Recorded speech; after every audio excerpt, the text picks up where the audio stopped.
Okay, that's what we looked at. Okay, now who can remember what's that thing that we call that we place in the introduction? What do we call that?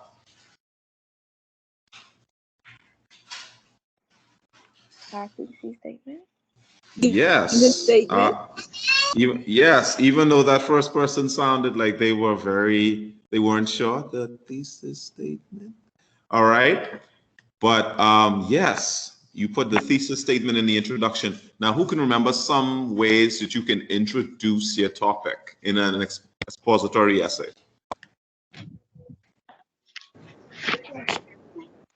You can ask a question. Okay, who is undefined? Who's this? Aaliyah. Okay, all right, Aaliyah. Is that like are you becoming a musician and that's like your stage name, your mononym, undefined? Okay, but yeah, okay. Yes, that's one of the techniques you can use to begin your expository essay. What's another? Quote. Yes, you can use quotes. What else? Factual information. Yes, yeah, you can use facts for sure, for sure. All right. Now, you may be asking yourself, Mr. Walking, if the topic today is persuasive writing, why are we talking about expository writing? And there's a very good reason. There's a very good reason for that. And the reason is much of the what we talked about in expository writing it applies to persuasive writing with maybe a couple of differences. There are differences between persuasive writing and expository writing, for sure. But a lot of the techniques and a lot of the other little things they apply. Like for example, your introduction should. All right, someone needs to unmute themselves.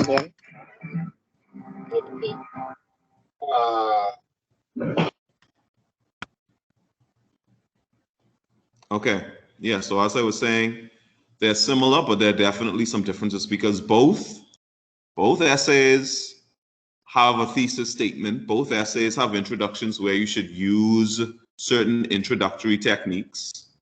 All right, there's no doubt about that. But there is a difference. Okay, so guys, we've talked about persuasive writing before. We talked about it last term. Can anyone remember what does persuasive writing mean? What does persuasion mean? What does it mean to be persuasive?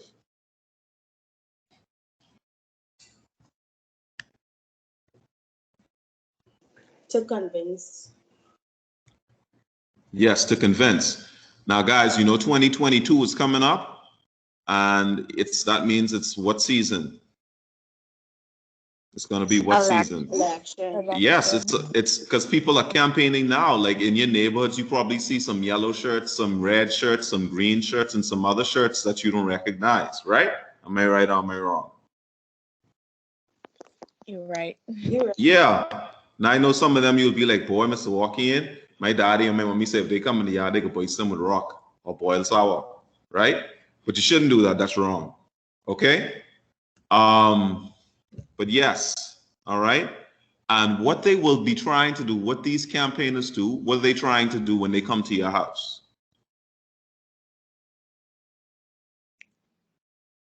Get us to vote for them. Yeah, well, not you. If you're not 18, you can't vote. But I know some of you are 19 and things. But so we're not gonna focus on that. Little old. 18. So. You're little old, but that's okay. All right. But yeah, yes, they're there to convince you and your parents, if you are voting age, to vote for them, to vote for their party. All right, and they're going to come in and they're going to say things to you, and they're going to maybe give you like a pamphlet or something with like the plans for the government, for the PLP or the FNM or DNA or BCP or BPL or whatever other parties there are, their plans for the next 5 years to 2027, right? So yeah, so let's get into it. All right, but yes, persuasive writing, definitely the goal of it is to convince. Now, how do we convince? How are we convincing?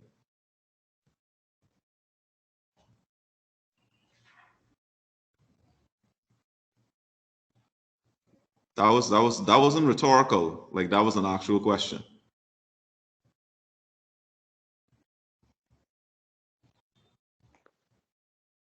The things we say and how we say it.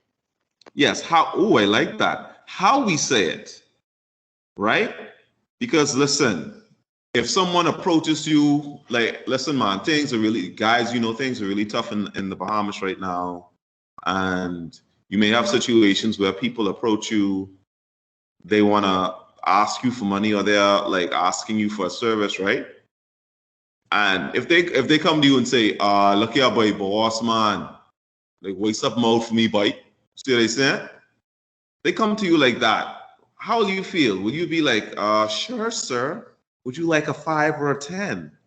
Right? What are you going to do if they approach you that way?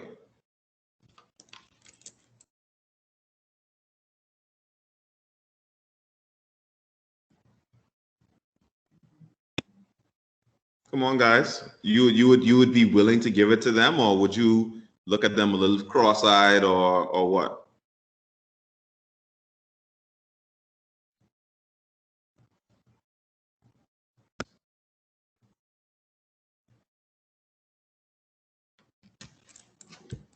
Hello, hello. You could repeat the question, please. No, my question was just if someone approaches you in the parking lot and asks you for money, and they say it like, "Man, wake it, old man, give me something, boy." How receptive will you be to that?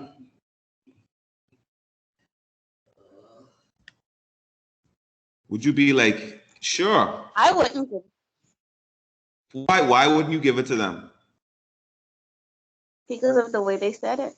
Exactly. But if they come and they say, "Mom, sir, I'm sorry to bother you, but listen, I'm only trying to get something for me and my children to eat. So whatever you can spare, I would appreciate it. You know, I just lost my job a few weeks ago, and I'm just trying to keep my children fed, sir, or mom." So, in what now? What does that do? What does that do? Appeals to emotion. I'd feel sympathetic. Yes, it appeals. Yes, Deborah, it is appealing to your emotions much more. Well, I mean, the first one appeals to your emotion too, but not in the way the second one does. So, persuasive writing, or it is writing that it's opinionated, right? There's an opinion being expressed, or there's a belief that is held by somebody, right?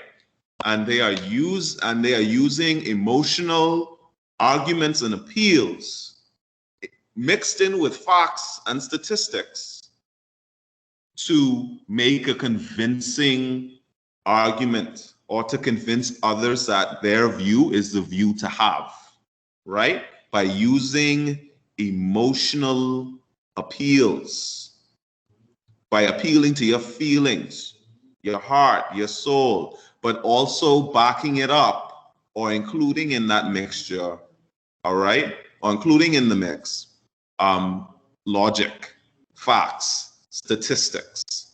Because it's not enough to just use an emotional argument, because people could get you to buy things and they're not making any sense to you, but because they're appealing to your emotion so strongly, it is overriding your logic, your thoughts, and you're responding emotionally rather than thinking.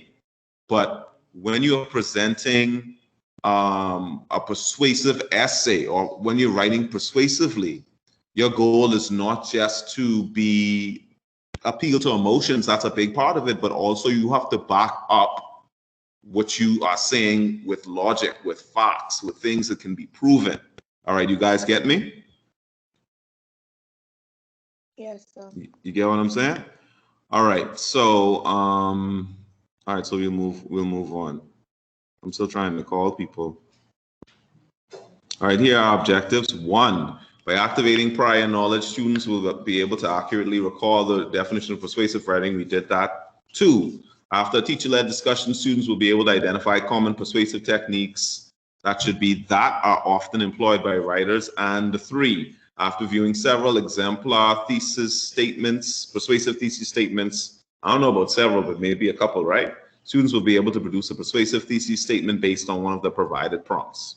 So hopefully we can get to that third objective before we leave today at 10:05 or whenever it is. Okay? All right, so let's keep it moving.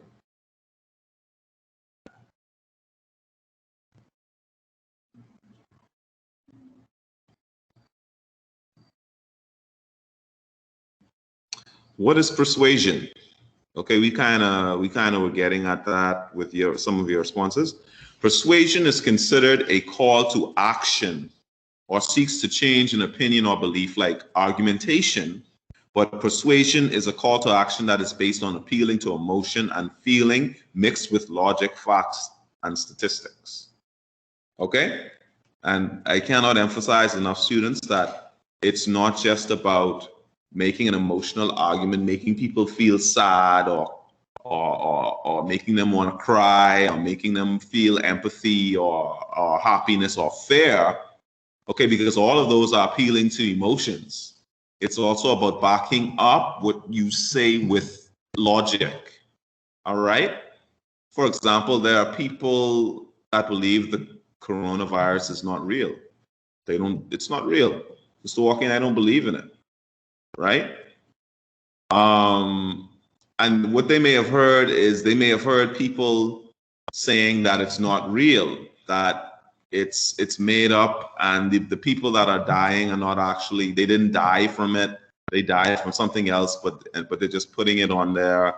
And like the idea of like having to wear masks, having to be socially distant, your business is closing down, economy is basically grinding to a standstill, right? Hotels are closed, hotels are very little occupancy, people are home.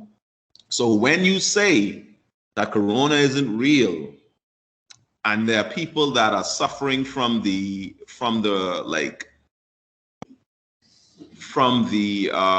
outcome of responding to the coronavirus, like with social distancing, like hotels closing, businesses suffering, people get angry.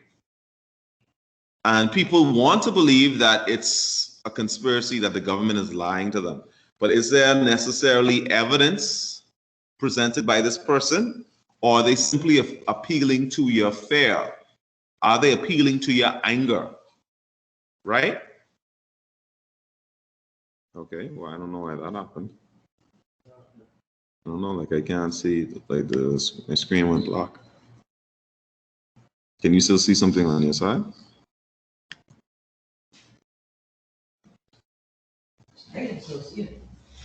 I can't see it. All right, guys, give me 1 minute. I'm just opening the because my screen just went black. I don't know why. Yeah, I see it. Yeah. Okay. Right. So I think we were on 3.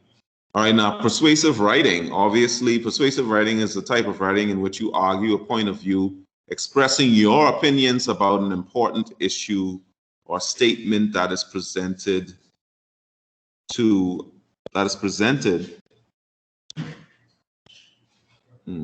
you. Sorry, that is presented to you and to which you are asked to respond. All right. So you argue your view. All right, because the goal is to be convincing. All right, not for someone to say, "Oh yeah, what you're saying makes sense." It's like not only getting them to say it makes sense, but getting them to wholeheartedly agree with what you're saying by appealing to their emotions appealing to their logic. Because remember, we looked at, like, who can remember the three persuasive elements we looked at? Ethos, pathos, and logos. Yes. So, and you can use all of them in your persuasive essays. You can use ethos in there. You can use pathos in there. You can use logos, because you know logos is an appeal to logic. All right, pathos is an appeal to emotion, and ethos is an appeal to authority. So you can use all of them in your essay. For example, if I say to you, oh, you know, you should take vitamins every day. I mean, yeah, you say, yeah, Mr. Walking, that makes sense. But if your doctor says that, you know, I strongly recommend you take vitamins every day, which one is more compelling evidence that vitamins are important? With me saying it or your doctor? Or any doctor? The doctor. The doctor, because he is the trained, like he or she is trained, a trained medical professional. All right? And you should, therefore their advice is worth more than mine. Okay? And that makes it, that makes what they have to say more convincing. So if you use a doctor on issues of a medical nature, it's more convincing than saying, like, my dad or my mommy or my uncle said, if they are not doctors or even nurses, right? Okay, so that is persuasion in a nutshell. All right. It's a call to action that's based on appealing to emotion and feeling. And persuasive writing involves arguing a point of view. All right. And you're using not only emotional appeal, you're using you're using logic as well. Okay? Facts, statistics as well. It's very important. So when writing a persuasive essay, you are expected to provide evidence to make your point of view convincing and appealing. Otherwise, you're not going to have people on board with you. Okay? This is where various persuasive techniques like facts, statistics, tone, mood, humor, repetition, emotional appeal, and rhetorical questions come in. They help to add validity to your point of view. All right? They could be like the difference between your view being like people being like joining in your view, or people calling your view stupid or laughing at you. All right? And you don't want that, because I think that we want people to laugh at us when we're trying to be funny, not when we're trying to be serious about something. Right? How many of you have you've been having a serious conversation with someone and they laughed at you? How did that make you feel?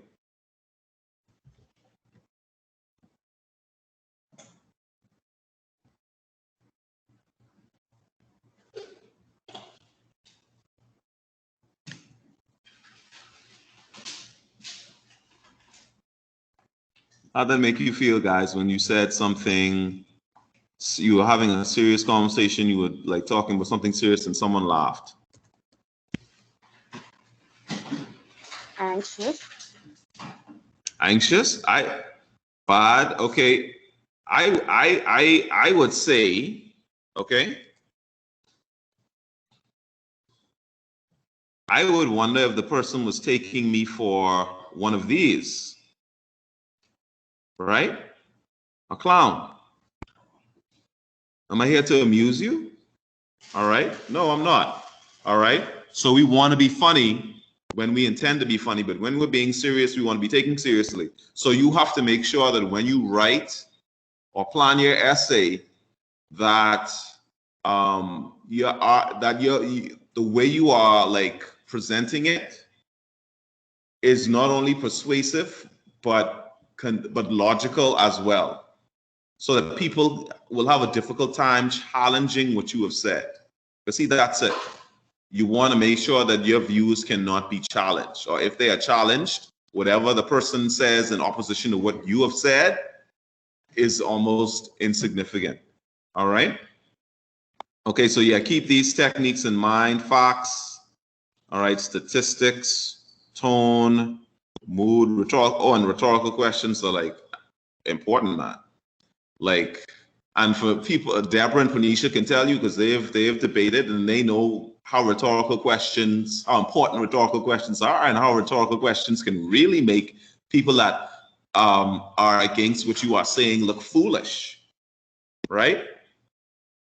So yeah, but we'll talk more about that during another class, well, the next class. Okay. All right. So writing a persuasive thesis statement. Oh boy. All right. Okay. So a thesis statement states the focus of your essay. We know that. All right. This is where you include your persuasive points, usually 3 or 4. These points will be developed into body paragraphs. Just like what? Just like what type of essay? Expository. Yeah, just like Aaliyah, just like the expository essay. Okay? Except that this one is, instead of just giving information and presenting straight facts, this one is presenting an opinion that you, or view that you have, that you are backing up, all right, with logic, and that you're using emotions to try and convince others to side with you. All right? Let's look at this topic. School hours should be extended to 5 p.m. Raise your hand if you agree. Raise your hand. Hey, Mr. Tucson, you agree with that? If they're increasing our pay, though, they can throw an extra $500 a month on your pay. How that sound? You still no? That's still a hard no for you? Wow. Students, how many of you agree? Raise your hand and use the hand raise emoji, man. You guys forgot where that is? Just shoot your hand up. All right, Mr. Walking. Yeah, I am totally for that. Like, send me the link for geography. Anyway. All right. So nobody raising it. Nobody agrees with that. Nobody think. All right. If you think it's a bad idea, raise your hand. Like, they should never do that. Like, Mr. Walking, you got. Well, look at this. Can't get on the mic, but could raise the hand. There. You see this? Yeah. Wow. Wow. Wow.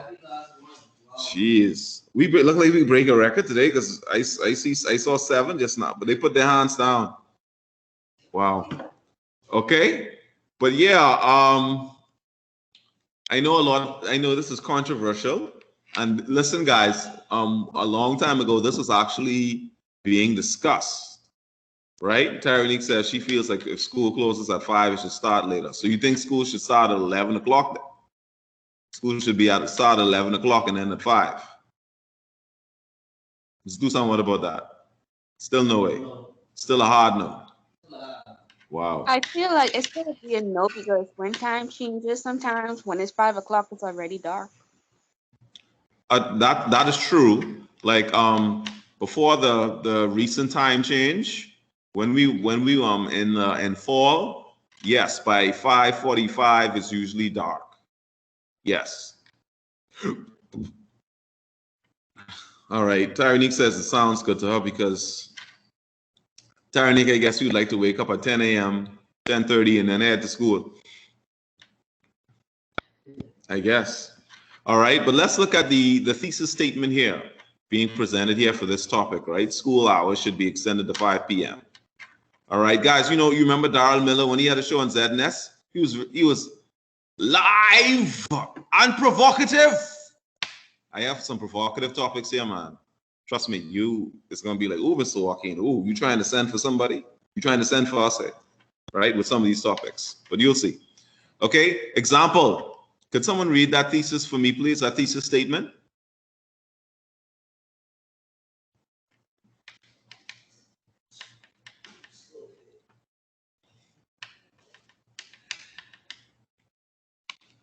Guys, just because you read it doesn't mean that you are actually agreeing with it. I just want someone to read it.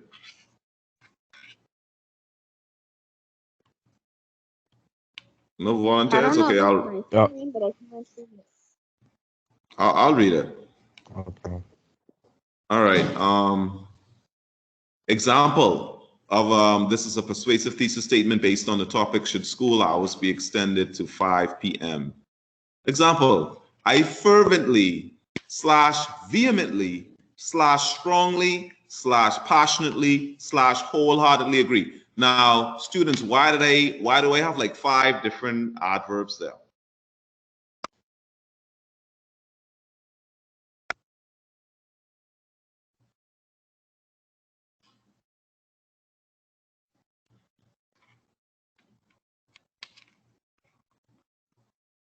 I would say to exaggerate.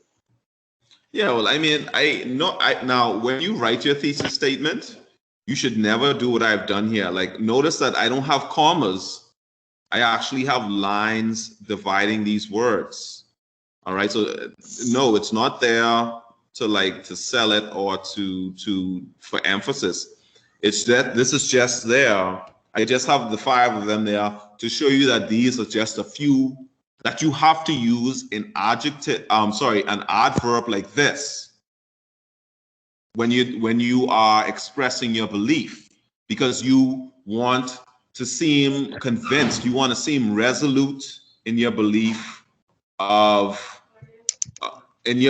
you want to seem like, yeah, like I believe this, like with my heart and soul. That's why, because fervently, vehemently, strongly, passionately, wholeheartedly, they can be used interchangeably. So if you want to use fervently, you could say I fervently agree. You could say I vehemently agree, or I vehemently disagree. I strongly agree or disagree. I passionately disagree or agree. I wholeheartedly disagree or agree.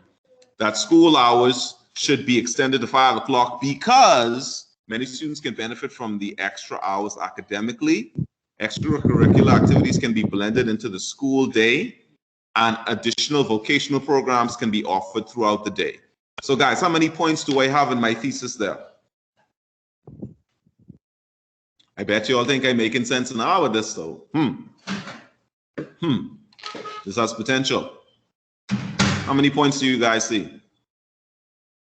3. Yeah, there are 3. What are the 3 points?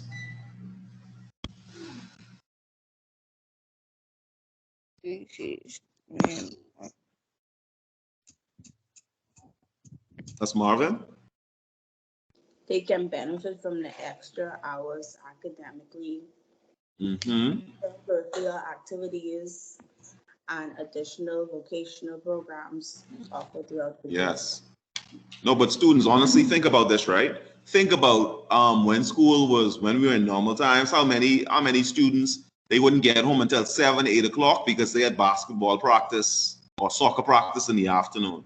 Imagine having a day, because see, you guys weren't thinking about it like that. You were thinking about 2 extra hours of learning, right? But with 8 hours instead of 6, you could include multiple things in the school day, right? And you could even add vocational programs, like more vocational programs so that students could have more like skills, more like vocational skills, more trade. They could even learn trades, and that with this extra time, you bring in people to teach those things. So yeah, so I have my 3 points, so you know exactly what my essay is going to discuss. I'm going to talk about the fact that like students who need help can get extra, because there'll be more hours in the day to help them. They can get that extra help if they so desire, if they need it. Extracurricular activities like sports, clubs, they can be blended into the school day, so you don't have students hanging around well after school is ended. And you can also include programs that can normally fit into the 9 to 3 school day. All right. So how you guys feel differently? You guys saying, so Walking, I see what you're saying. You're making a little bit of sense. Anyone convinced? Mr. Dusan, you convinced? No? Not really? Mr. Dusan said no. Said no. He shook his head no. Anyone else? Is anyone else like, yeah, I could get behind that, but it's 9 to 5 though. It's not like 11 to 5. Oh Lord, Mrs. Stu. Say who could be teaching? So nobody? Nobody? Yeah, they're not buying it. They're not buying it. So too, not even if they increase the salary to $1,000 a month. Now you're talking. I mean, extra grade. No problem. What if they say they'll throw 500 on it, not 1,000? 500 and a free Starbucks gift card every month. All right, students. So nobody is like, yeah, Mr. Walk-in. That kind of makes sense. Everyone is like, no, this is still trash.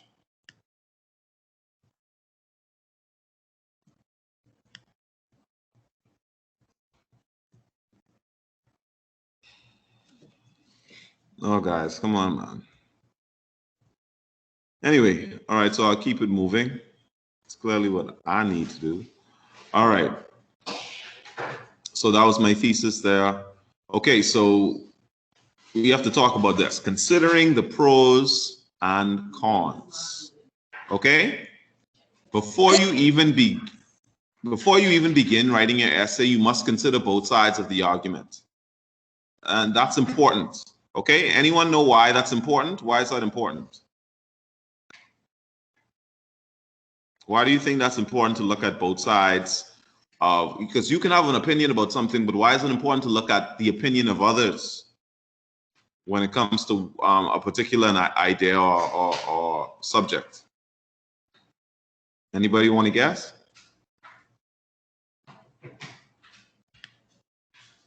Can you repeat the question, please? Why is it important to look at both sides of a topic? Like, for example, if I like that, what I have up here, school hours should be extended to 5 p.m. Why should you look at the good things that can happen as a result of that and the bad things before you even like write your essay?